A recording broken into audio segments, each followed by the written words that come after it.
Welcome, everyone, to Rules Explained. In this episode, we're going over The Awful Green Things from Outer Space by Tom Wham. Written in 1979, published in Dragon magazine. I am John Merritt. And I'm Rob Nothing. And let's get started. We're continuing down our Tom Wham rabbit hole. Yeah, no kidding. With The Awful Green Things from Outer Space, published in the Dragon magazine in 1979. This is apparently his fourth game. Rob was able to discover that the basilisks have to do with this game release. So, Rob, why did you want to do The Awful Green Things from Outer Space? I've been feeling extraordinarily nostalgic for old TSR games for whatever reason. Mm-hmm. And I've never had a chance to play when I was growing up any of these. Well, actually, with the exception of one, most of the Tom Wham games. The other game I played was his next installment, which is called Search for the Emperor's Treasure, which is a little bit more conventional of a board game.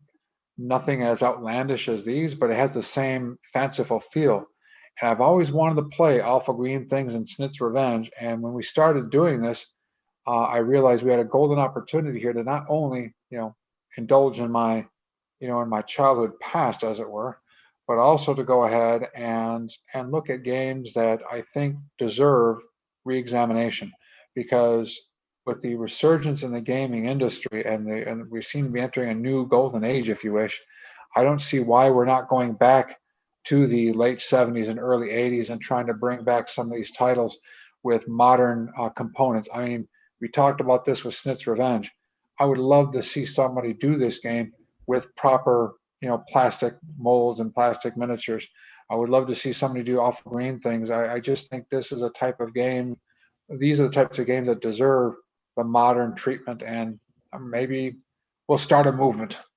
That would be interesting to, actually get these things printed like you would a normal game model, and then paint them and put them up there. And yeah, that would actually be kind of cool. So The Awful Green Things from Outer Space, we start off with the history. Once again, Tom Wham has proved that he can go ahead and make a word out of just about any letter he wants, out of any combination of letters he wants, and I just love it. I think he rolled the dice and just said, you know what, let's pick these letters. He's got like just alphabets on dice. And I'm going to guess that he's probably the only person that actually owns the 26-sided die. Yeah. So the voyage of exploration ship Znutar, a spaceship on a mission of empire. A starship on a mission of empire. Okay. Somewhere out there, there are two bright stars where fertile worlds have given birth to several races of industrious inhabitants. Almost simultaneously, the creature of the five principal worlds discovered space travel and each other. I love this. Nobody thought about making war. I love it, because so many fictional histories of space exploration assume massive conflicts and wars and some sort of galactic struggle. Well, let's have a beer. Yeah. So they made peace. Well, if there was no war, then there's no peace. So so they made peace and had a good time instead. Rock and roll. They formed a cooperative government that worked. I just think about 1979 when he wrote this. I mean, we were in the middle of the Cold War with Russia. Cold War. We had Carter office. We had the Iran-Contra things going on. Runaway inflation. We were just finishing. We were kind of in the midst of the fuel crisis. Yeah, nothing seemed to be going right. Vietnam was still fresh in everybody's minds. That's true. Yeah. Be nice to have a government that worked. Was what I think they're good for. And all of them worked. All five of them worked together.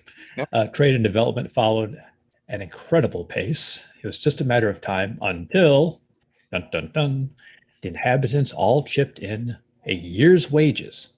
So the government would build an exploration ship that would travel the stars. This cracks me. The government could build take that spaceship. Well, it's funny because SpaceX is making NASA look ridiculous. I mean, they're doing just some incredible stuff. A private company is just blowing them away. And I just think it's hilarious. Well, I mean, in all fairness, they do work together. But in reality, I just see SpaceX is just doing some amazing things. Hey, I think Bezos just test flew or is in the process of getting ready to test fly one of his near spaceships. I think that's neat. Yeah, A multiracial crew was selected from the various space forces. Can you pronounce any of these? I'm going to give it the old college try. That's Smodalians, Smabalites, Frothams, and Redundians. redundant. Where he got these names, I have no idea, but I think they're a riot. Yes. And they took off for points unknown. I think the Redundants got their name because they have an extra arm. Oh my God, you're right. They do. I didn't notice that. That's Yeah, hilarious. I And just looked three at that. feet. And Oh three yeah, feet. there you go. 3 feet also. So And three legs. Redundants. The redundant Department of Redundancy. To eat, they took along canisters of swagworts. Sure. Of course, because everyone needs swagworts. As much as I can possibly have. A robot. Their robot was the miracle of current science. Come on, Leadfoot. Time to stuff you. Each night, it's funding, No, wounding, Nunding. wounding. What? Funding. Was replaced with a fresh batch while the old was being fed and cleansed. I don't know what that is. I have no idea. It's nowhere mentioned in the game. I don't know what its function is. I just think it's hilarious. The engine room got two of the small bees, it looks like, the smalities singing. That's, what beauties. She'll do light, 9 easy. Whatever that is. But I love science fiction. The Exploration Service badge. They have a little picture of a badge worn by all crew members. Now, watch for the which first I'm betting if you go adventure. on Etsy, you could probably find it. Oh, no, that would be cool. That would be very cool. I'd like to see a pin for that, and I would Yeah. be easily put that on my backpack. Worn by all crew members. Watch for the first adventure aboard the Snootar in the next issue of The Dragon. I wonder if this was actually a comic or if this actually did appear in the Next Dragon magazine. It did. Oh, it did. Yes. Cool. So now we start off with the rules. So now we have our background. We have our history. We have our 5 races that got together, partied on Wayne and Garth, made their spaceship, and they fly off into outer space. The Alpha Green Things from Outer Space, a game for 2 players, ages 12 and up, by Tom Wham. Copyright 1979, The Dragon Magazine. One player assumes the role of the Alpha Green Things, and the other player is the ship.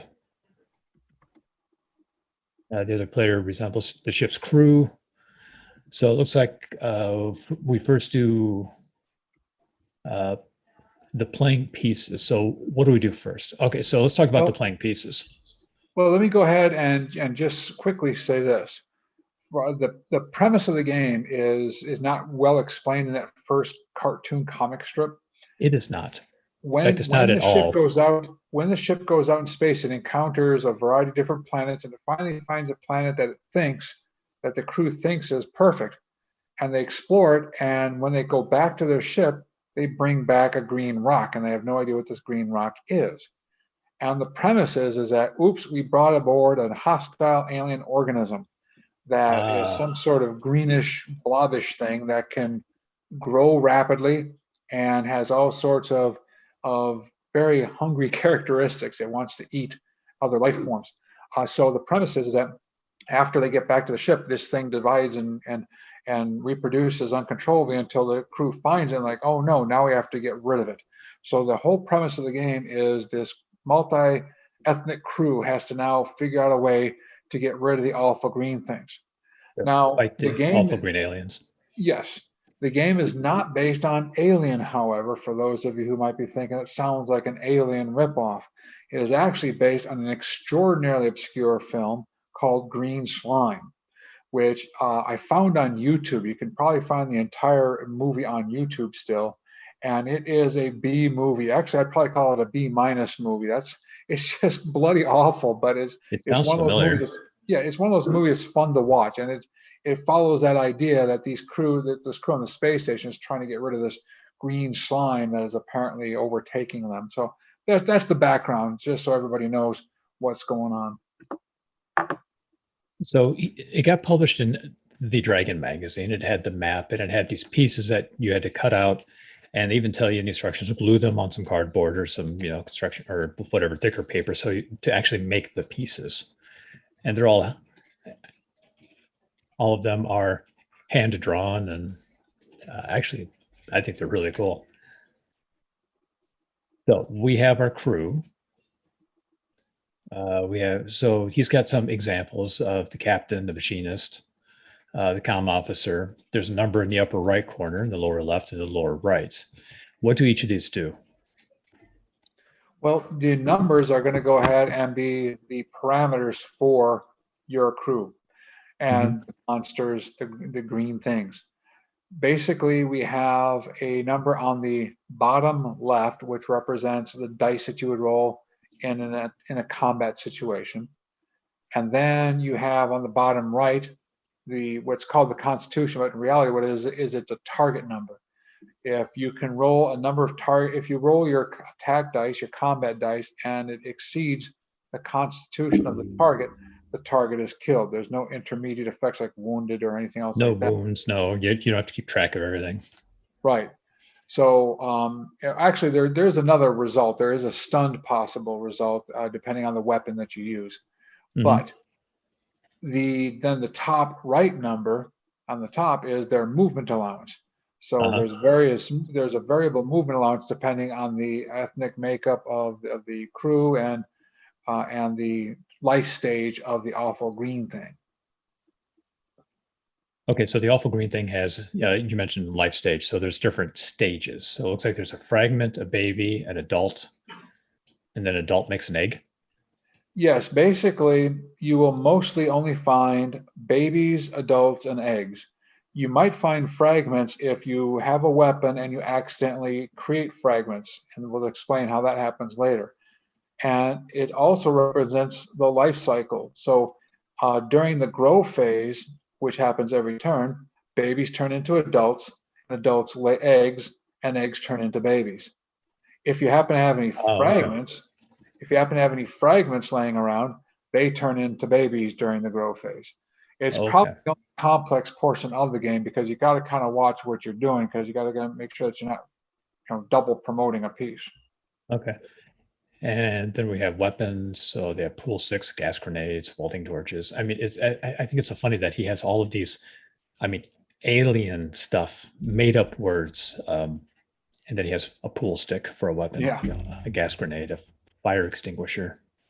It's actually interesting. Their version of pool billiards is a three-dimensional version, as far as I can tell. And the game is played in a null G room, so the ball and the billiard balls go all over the room, if I remember the cartoon panel properly. Which deserves its own game treatment, by the way. But hey, Tom Wham, if you're listening, maybe you want to go ahead and create awful billiards from outer space. Okay, so the playing board here. I've got the playing board. Let me share it. Now, as you're sharing the playing board, let me explain to everybody. The weapons don't have combat factors because as you use the weapons, this is the variable gameplay. As you use a weapon, you're not sure how it's going to affect the awful green thing that you're shooting at. It could kill it. It could stun it. It could create the dreaded fragments, which means it just splits it into different pieces, which can grow to more later on. And it may not even have any effect. So you won't know how the weapon affects it until you test it and hope for the best. Okay, so the playing board is a cutaway view of the ship, and the ships have rooms, and you start off by placing the crew members in the appropriate rooms. And the placement is fairly rigid. You do have some minor flexibility, but generally speaking, this is where all the crew will begin. Yeah, I think the officer or the captain and the first officer can go into the bridge. And there's two bridges. There's a bridge number 1, kind of towards the front of the ship, and a bridge number 2 kind of towards the middle rear of the ship. The emergency bridge or the battle bridge if you happen to be Commander Riker. Of course, with his foot up on a stool. Exactly. So how's the game set up? So all of these guys are in their appropriate rooms. So the first thing you have to do is follow the chart. Let me go back to our instructions here. Well, again, the premise of the game is the crew doesn't realize what's going on. They're just basically doing their average everyday activities. And as you can see, there's the starting locations with a slight variability if you wanted to mix it up a bit. And then what you do is you randomly determine the type of monster or the type of awful green things that are present. And this is another Tom Wham creation held over from Snit's Revenge, where you don't know how many snits you start off with, and it's going to help determine and your strategy.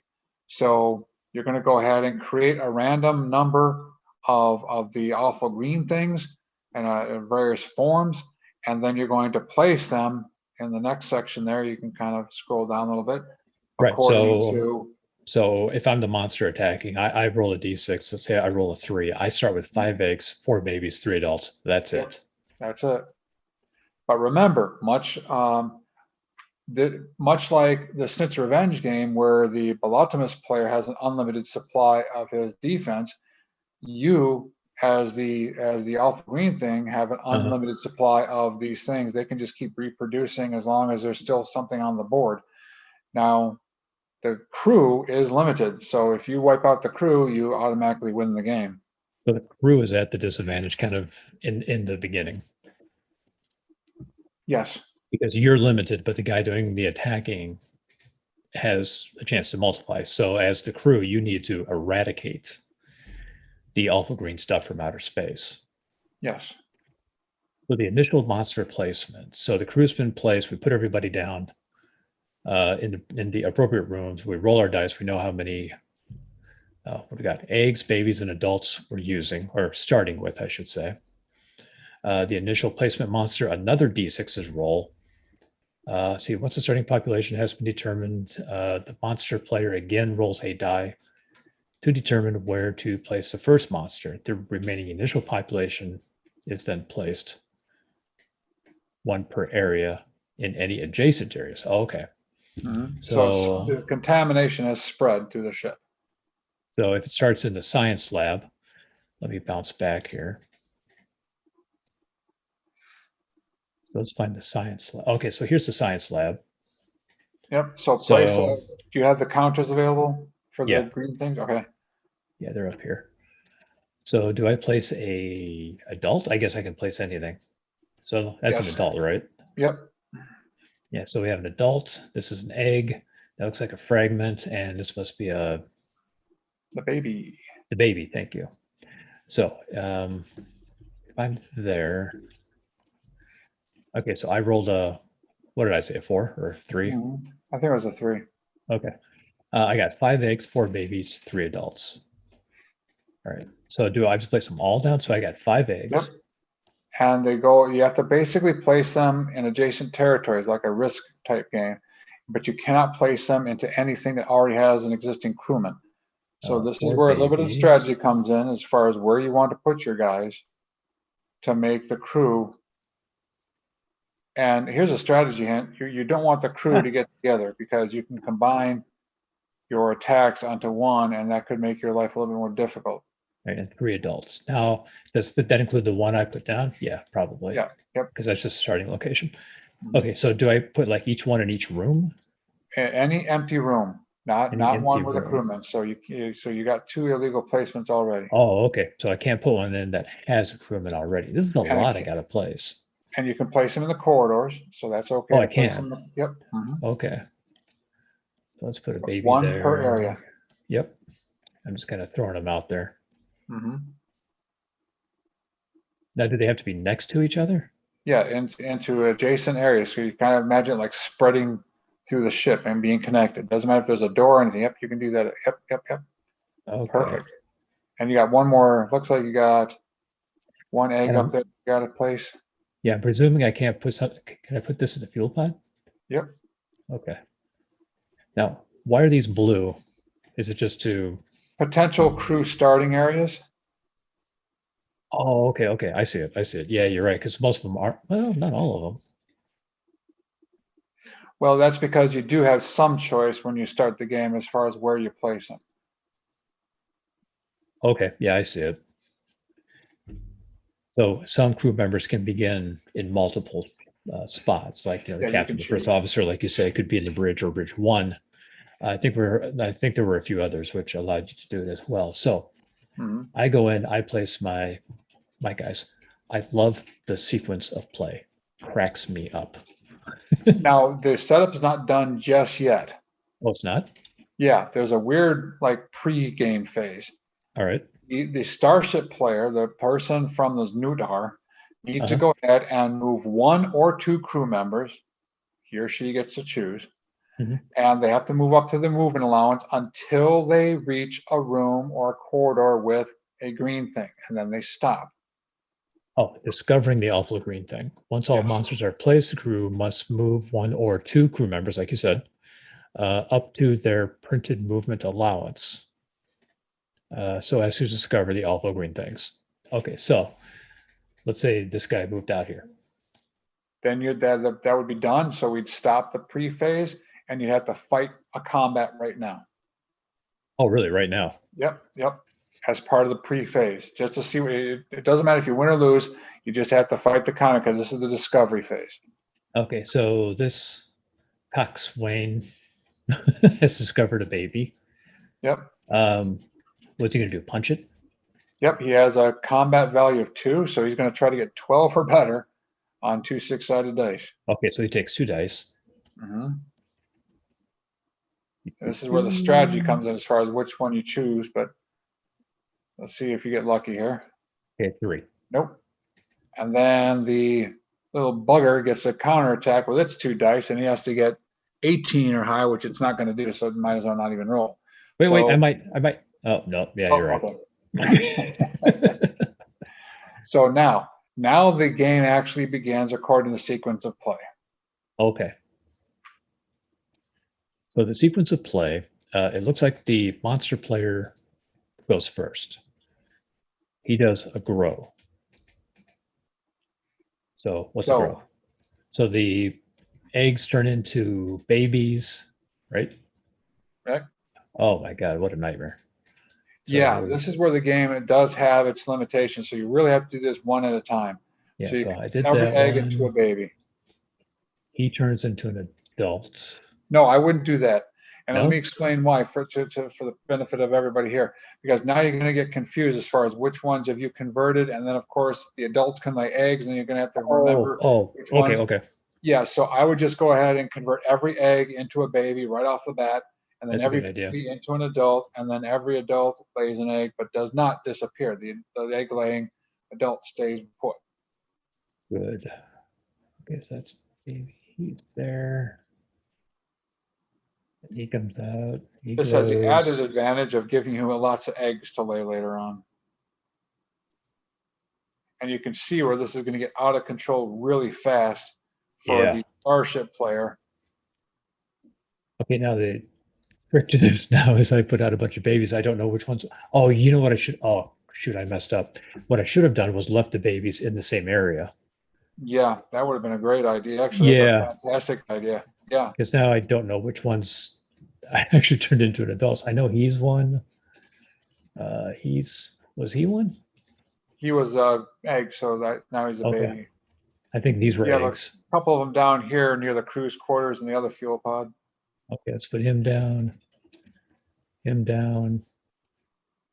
I think these two are babies. You know what might be a good way to keep track of this is as you place the new units down, you turn them upside down, so that way you know which ones you placed. I don't know if you can do that right now What on do you mean, this like these? program. Yeah, yeah, yeah. You can just flip them up or Oh turn them yeah, upside down, so that way you know that you've already. Those are the ones that have already grown. that's a great idea. So let's flip him. We did him. He's been done. These guys have been. Yep, those have been done. He started as an adult, so we're not going to worry about him yet. Then you have one more baby. I think you need to grow there to an adult. Now the counter mix, that's the one thing that's at least somewhat of a limitation. There we go. The number that you have is all that you got. Yeah, that's it. You run out, then you run out. Okay, so now the adults lay eggs. Yep, so place one egg next to every adult. Okay. And there's no limit to the number of counters that can be in any one area. Yep. So now if you wanted to, you could flip all the other counters over because we've just done the growth phase. That's a great idea. Great idea, actually, turning them over. I like that idea. All right, and that's the grow phase. Now we have the move phase. You have your movement value in the top right, which, as you can see, the eggs don't move at all. And as you can also see, the eggs are very easy to kill. So here's where strategy comes into play. You want to protect the eggs because you know that's going to be your only way to keep reproducing. Or do you leave them on their own and hope for the best? Because they're very weak, they're immobile, that you can't do much with them. The adults are obviously very strong. They need a 16 to kill, and they have 4 dice. And then, of course, even the babies are tough, needing a 12 or more, but they only have a 1 movement. So you got to start thinking here, where do you want to go? When do the weapons get placed? The weapons get picked up by crew during the grab phase.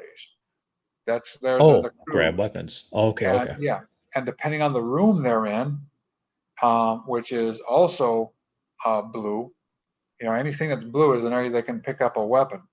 And what you do is you move the weapon from the track on the right placed underneath the crew counter, and then you don't know how it's going to affect the green thing until you attack it. Okay, so he moves. He has 2. He's going to go 1, 2. So he's going to go from the hallway into a hallway into the gallery. I have no idea what I'm doing. This guy has a movement value of 2. Let's just have some fun. He's going to go into the hallway, into the sick bay, where there's 3 other guys in there. That's good because we need to demonstrate how this multi-combat thing works. Yeah. Let me see. I got 2 guys here. One's going to go. He's in the hallway. He's going to go into the machine shop. One of the guys in the hallway is going to go into the hallway, into the machine shop. And he's going to go 1, 2 into a hallway, into another hallway to kind of back them up. The babies aren't going to move very much, but I do have an adult out here. He's going to go 1, 2. He's going to go into the hallway, into the engine room. So good enough for now. Okay, so now we move into the attack phase. In the gallery here, I have to beat a 21. And I have 4 dice. Yep. 2, 3, 4. So it's theoretically possible if you rolled really well. Yeah.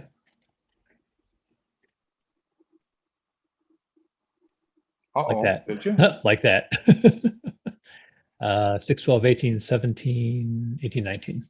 Oh, barely not good enough. Because what have you got, a 21 Constitution? The guy you attacked? I rolled a 19. Yeah, so no kill. He makes it out. He does not get killed. All right, I'm just going to flip him over. That way we know he's done. Okay. And who else do we have? Oh, we got this guy down here in the sick bay. So there's 3 other people in sick bay. Do I have to say who he's going to attack? Yep. All right, I'm going to attack the guy with the low Constitution of 11. Mm-hmm. So let me do a roll. Yeah, I got a looks like 19. You killed one. Yep. All right, so you killed he's that dead. Crew member. Throw him out there. And here we go. We got 2 guys in the machine. You are allowed to gang up. Oh, we are? Okay. Yep. We're in the machine shop. 44. Holy cow. Oh, the robot's tough. Oh, I forgot to mention that.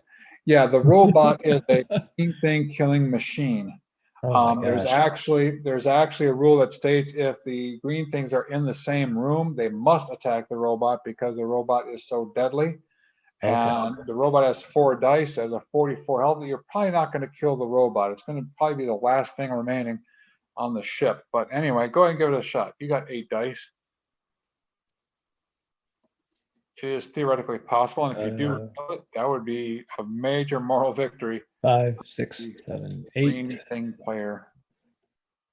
I got 4, 5, 6, 7, 8. Here we go. Roll. Nope. 29. The robot survives the onslaught. Yeah, what are the odds?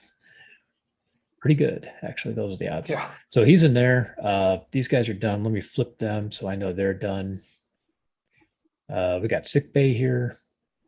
I got 4 dice. Yeah. No, you already attacked with sick bay and you killed somebody. Yep. That's right. Okay, let me flip him over. And you got the engine room. Engine room. Okay, so he's got 2 dice. The most he can roll is a 12 against a 16. Nope. There's no way 4 he can dice. do this. 4 dice. 4 dice. Duh. Yep. 1, 2, 3, 4. A quick roll. Got 14. I can't see the value. What does that guy have? 13.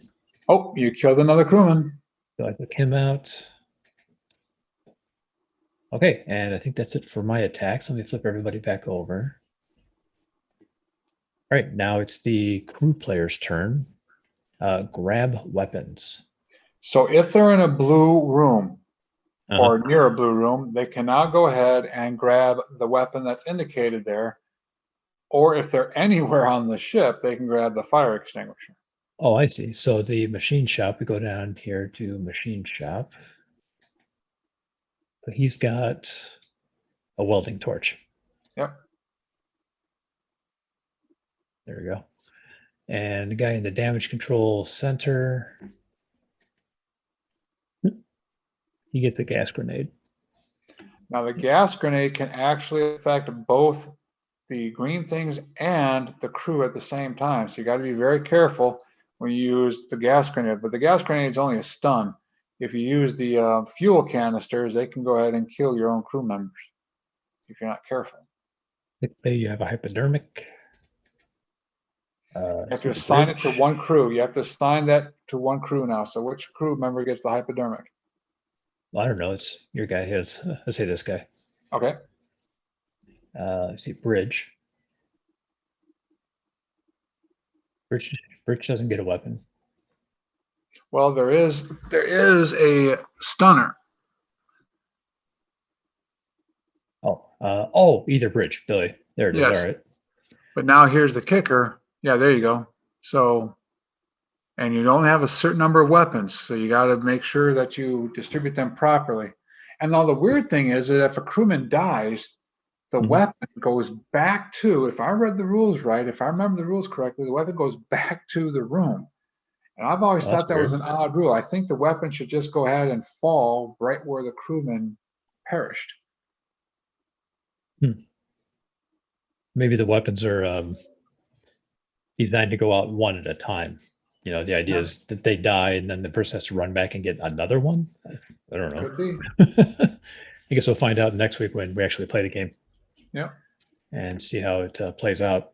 So they grab weapons. Grab. What do we have here? The after machine shop. Well, if you wanted to, we could, since this is not a full game, we could go ahead and just resolve a couple of the attacks from the men. Yeah, it's a good idea. So, okay, so in sick bay they have a hypodermic. Okay. What does that do? Well, what you have to do now is you say, okay, I'm going to attack with this weapon, and now you have to pull a random effect shit, and I don't see it on the board here. There should be actually right here. Oh, okay, perfect. I pulled one out. You pull one out, and I can't read what it says. It says grow. Oh, that's bad.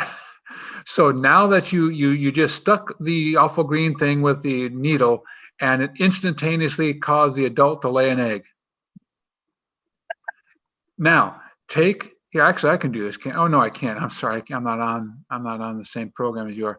So take the grow counter and put it on the track with the hypodermic over on the right.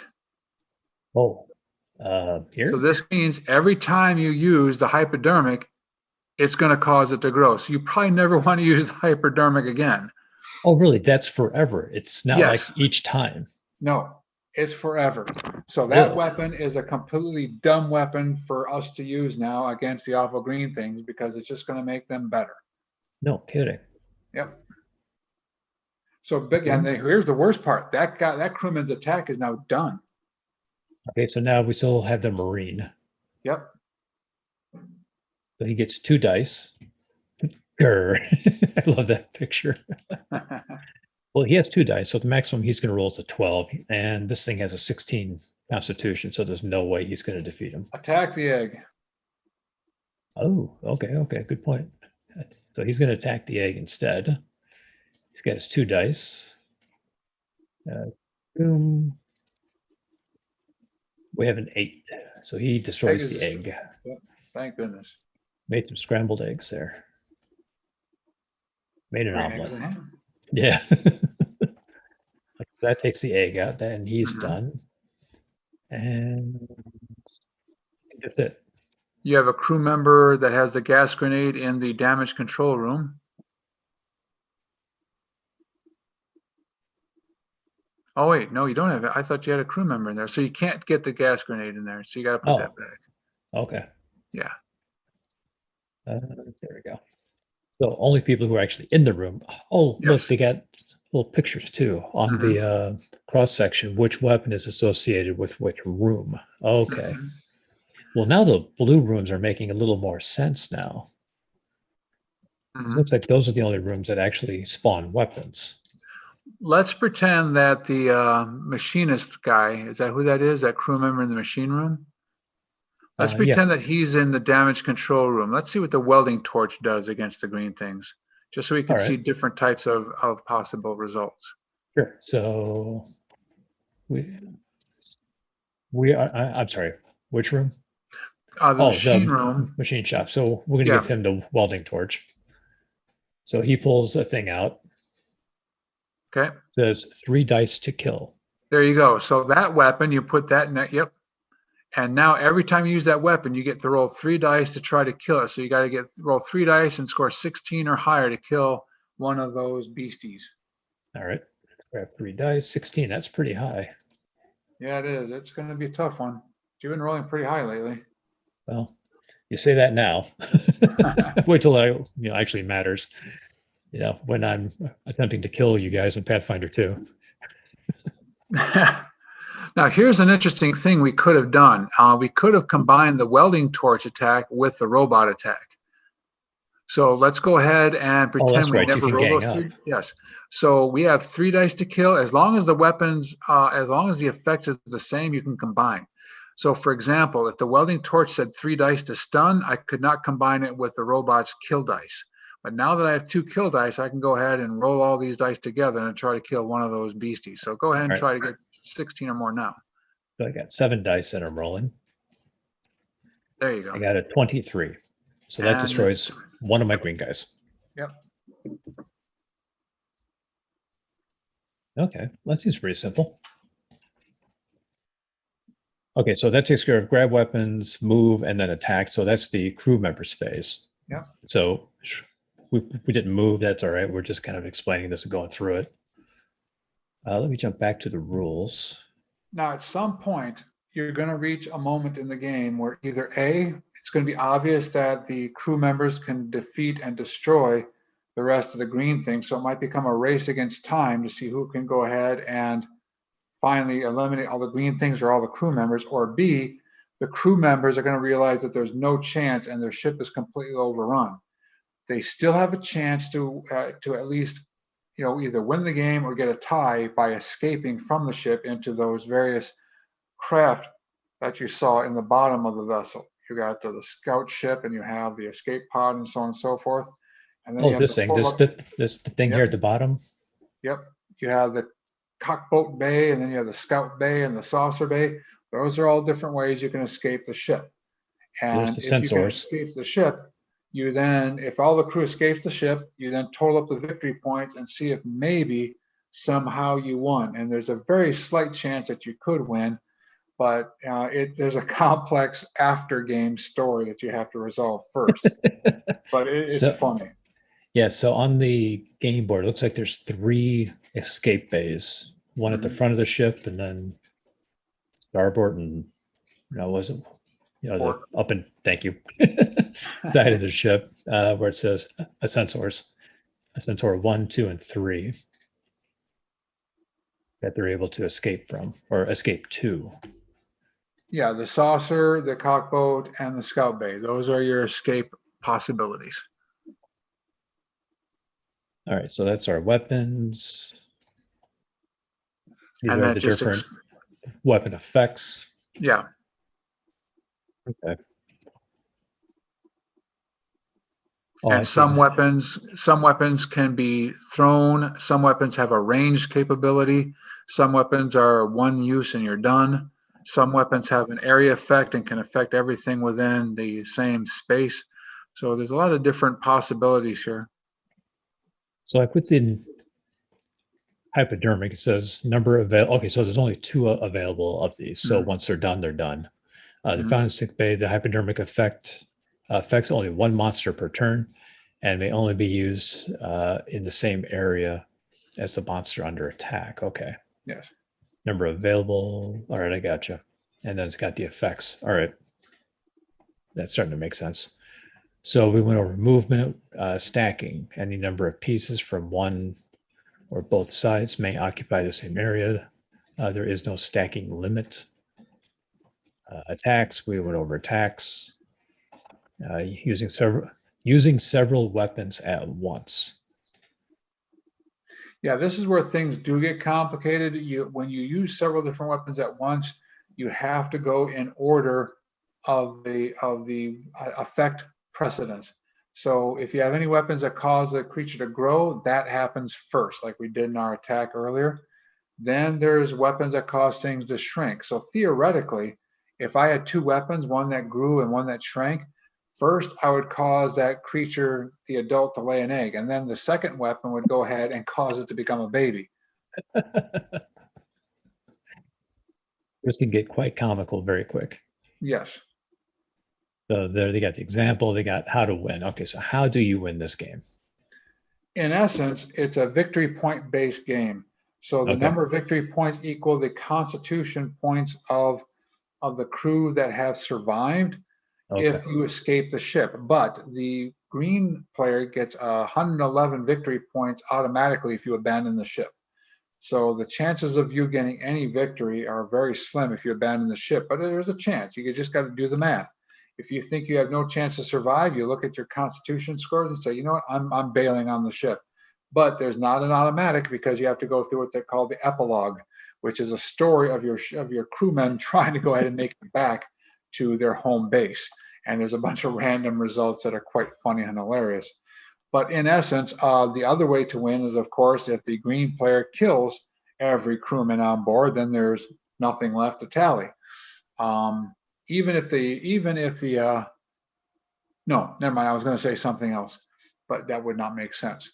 But yeah, so or the crew member can kill every green thing, and then that would obviously result in a victory for the crew. So chances are of a total victory that could possibly happen, but there's always that chance that you can abandon the ship and hope for the best and see if the numbers work in your favor.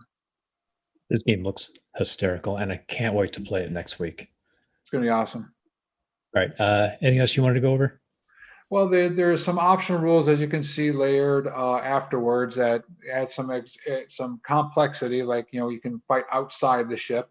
And then there's a very strange version, which it seems to me tries to explain where the Rundigans come from that eventually become part of the Blotimus immune system. I don't know. I'm trying to figure that one out. But hey, it's Tom Wham, ladies and gentlemen. Run with it. Love them. Guys, thank you for listening. Want to thank Ethan Peebles. Thank Ethan for the music. He always does a great job at it. You can find us on iTunes Podcast, Spotify, Google. You can find us on our YouTube channel if you would like to watch the video. I think that's it. I'm John Merritt. I'm Rob Nothing. Guys, thanks for listening. Adios.